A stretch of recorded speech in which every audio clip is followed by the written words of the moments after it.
It's hard to breathe, but that's alright. Hush.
Biglang nagpakita sa kanila sa papel at ang kawang-hatian ng Diyos ay nagdiwanan sa pagtitilang.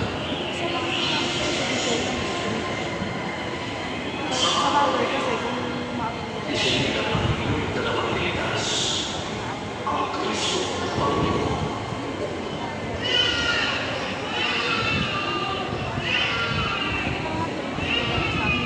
Agad silang pumarong upang sa dorong sa sarsawan.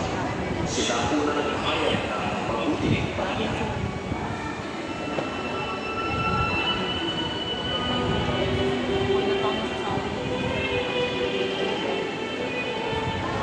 Makalipas ang isang linggo, kinuha ang bata at pinangalan ng Jesus.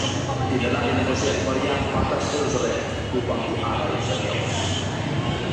Sa templo, may isang mabuti at matapat na tao na pinangakuan ng Espiritu Santo na hindi mamamatay at hindi nakikita.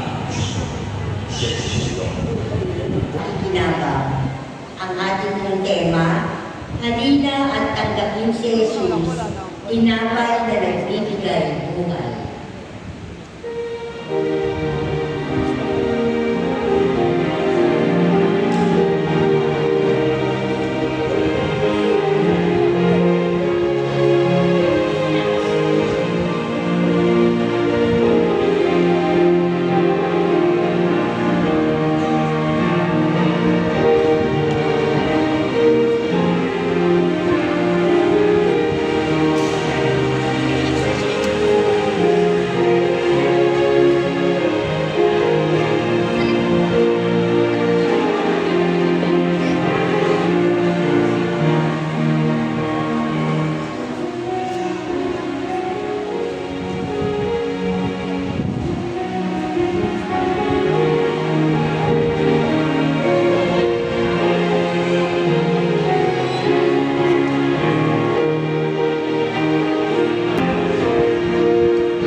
pasaway.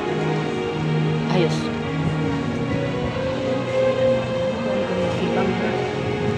Wala pa nga eh. Kinakabahan nga ako eh. Baka nakalimutan.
Maganda. Ang araw na ito ay tunay na dakila at natatangi para sa ating lahat, lalo higit sa aming tatanggap na banal na komunyon. Sa unang pagkakataon, si Jesus na aming tatanggapin ang pagkain na bibigay buhay at saya sa ating lahat.